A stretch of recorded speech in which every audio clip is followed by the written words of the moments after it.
I now want to review some illegal strategies that firms sometimes use to block or destroy new entrants into the market. Of course, the idea is not to encourage you to use these things, but simply to be aware that they do exist and that they are illegal for good reason. The idea is that from a social point of view, competition and the entry of new firms is a good thing, because after all, what we've seen that it does is it drives down profits and it drives down prices. So of course that's going to be good for buyers. It's going to be good for consumers and the general public. So there are situations, as we saw, where the law does allow for some restriction of entry. We looked at intellectual property. We looked at the restrictions on international trade that are possible. But those restrictions are there because it's judged, at least one hopes that it's been judged to be in the public interest.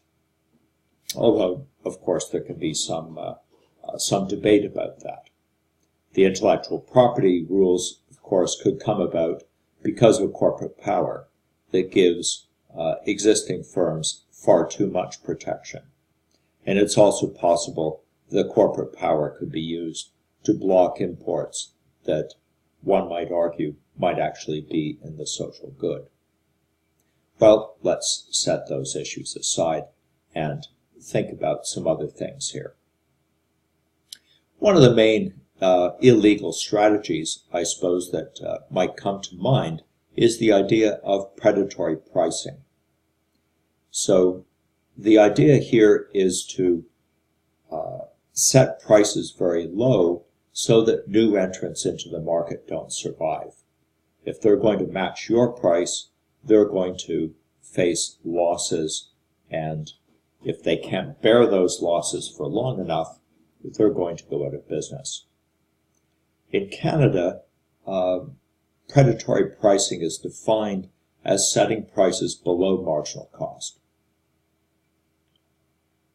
I'm going to give you an example, or actually an exercise to work with, and I'll just get you to illustrate the case of pricing below marginal cost, and I'll have you work out what that would look like and why that would result in losses for the firm.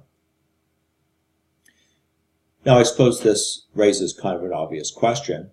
Why would a firm do this? Not only is it illegal, so that the firm would be facing the possibility of large fines, but the firm is going to suffer losses.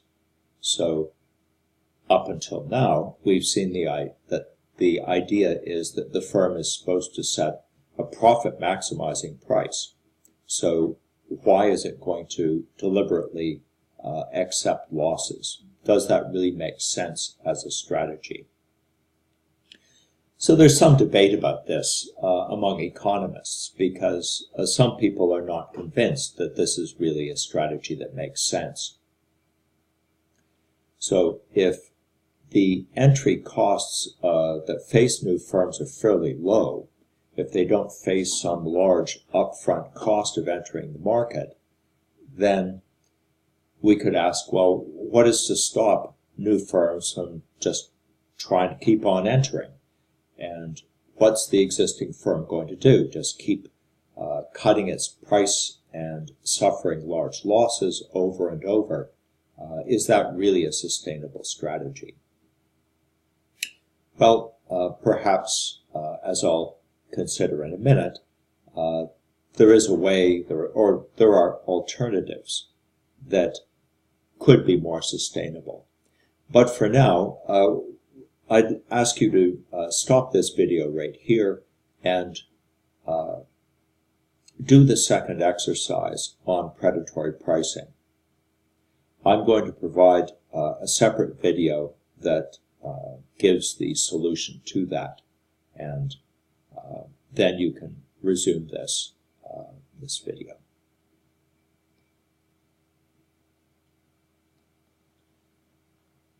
Okay, let's continue with ideas that are somewhat like predatory pricing but are somewhat different.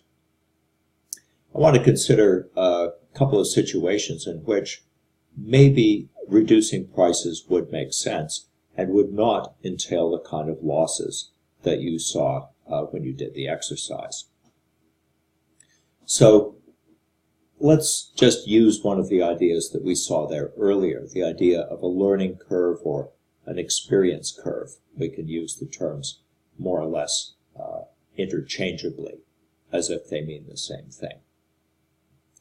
Well, if the existing firm has lower costs simply because it has more experience, then the new entrants are going to face higher costs, and that would leave the incumbent firm, the firm that's in the market, the ability to reduce its prices and perhaps still retain profits, but still make it so that it's very difficult for new entrants to compete. So because they face higher costs, if they're going to match the incumbent firm's prices, they're going to face losses simply because of their higher costs. Could be the case that the incumbent firm still suffers losses, but it's large enough to be able to withstand those losses. We could say it has deep pockets, so it's got lots of financial reserves. So it can hold out much longer in a price war with a new firm, especially if the new firm is relatively small and has to come up with some funds in order to be able to enter the market at all. And I could combine that with another idea that would say that if the incumbent firm is large and has lots of financial resources, it could develop a reputation. So the story that I told in the previous slide, where new entrants might keep trying to come back into the market, that might not really make much sense if the new entrants realize that they're going to face an aggressive response. They're going to face a big firm that's going to ruthlessly cut its prices. So a firm could develop a reputation so that other firms don't want to enter the market, realizing that they're going to face losses. So I think something like predatory pricing could still work under these kinds of circumstances. What other things are possible? Well, I had you skip this certain part of the reading, but I'll just briefly mention the idea. Under certain special circumstances, it might be possible to do something to raise the costs of the firm that's coming into the market. So if it was possible that our firm sold an important input to other firms in the market, then it could raise the price of that input and therefore raise their costs. And that would make it more difficult for them to price their product in a competitive way. Just to give you the kind of example I have in mind, suppose that our firm owned the only local trucking service, and the rival firms needed to use trucking services in order to transport their goods. Well, we could charge them a high price.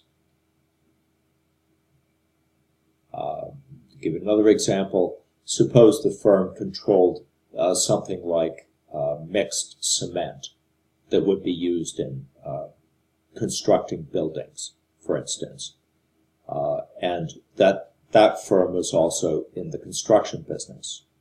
Well, anybody else who wanted to enter the construction business would have to buy our firm's cement, and that firm could raise the price.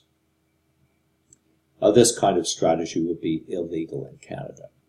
Under a kind of general rule called abuse of dominant position. So what this means is that if a firm has a dominant position in a market, then it can't abuse that position by, as the law puts it, engaging in conduct that's intended to eliminate competition or deter future entry by new competitors. All the kinds of strategies that we're talking about here.